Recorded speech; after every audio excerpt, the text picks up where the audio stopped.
Hey, Lindsay, they have been far and few between this year at the movies. Blockbuster weekends. Today, Dwayne "The Rock" Johnson suits up in the highly anticipated Black Adam, and it may take theaters by storm. My vision has shown me the future. You have two choices. You can be the destroyer of this world, or you can be its savior.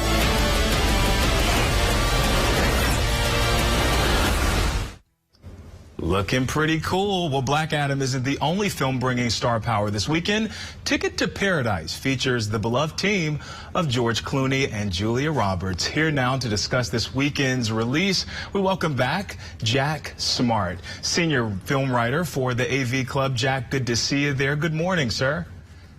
Good morning to you. How are you today? Oh, doing so well, doing so well. Listen, I want to start with Ticket to Paradise. I want to take a look at the trailer. Take a look.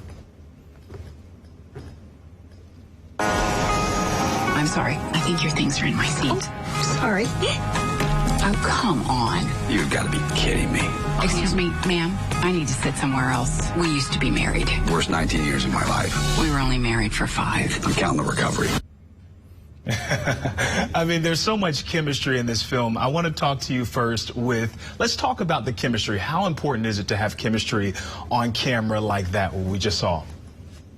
Well, apparently traditional movie stars are back, and the traditional kind of romantic comedy chemistry that we see from a Julia Roberts and a George Clooney, in this case, is actually Julia Roberts and George Clooney. It seems that they're best friends off camera just as much as they are co-stars on camera, and you really get the sense of that in this movie. Chemistry is intangible. Chemistry is that sixth sense, and these two, I mean, obviously they have it.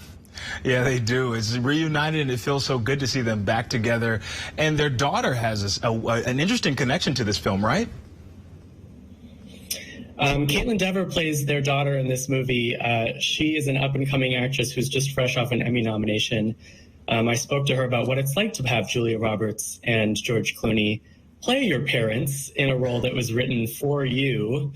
It's not every day that happens, but she is part of the reason why this movie works as a romantic comedy. She sells the romantic part of the romantic comedy element of this movie. Ah, I see. So let's talk about Black Adam, which is everybody's favorite anticipated movie right now. Not doing so well in ratings. What do you think that is about? Yeah, the critical consensus so far, I mean, commercial success, we shall see. I think it's safe to say that this will be top dog at the box office this weekend. But critically, the reviewers are pointing out that this is a movie that prioritizes action and violence over something like character development. I would say if you're looking for emotional and psychological nuance and admittedly any innovation on the superhero film genre, this might not be the movie for you. I see. So let me ask you this. So star power has a huge buy in both of these films. How important is star power now that we're moving into an age of streaming? And this film specifically chose to be in the theaters. We're seeing only theater signs now at the box offices. That's right. I think film historians will really look at 2022 as a resurgence of traditional movie going. We're just far along enough in the pandemic. But it's been true that the advent of streaming and the pandemic have both contributed to less box office attendance. And people do want to see movie stars, as is proven by Top Gun Maverick. I mean, people jokingly ask me, did Top Gun Maverick save traditional moviegoing this year? And the simple answer is yes. Audiences want to see star power like Tom Cruise. They want to see high-flying action. They want to see Dwayne Johnson in Black Adam, and I would say the upcoming sequels to Avatar and Black Panther in that same vein.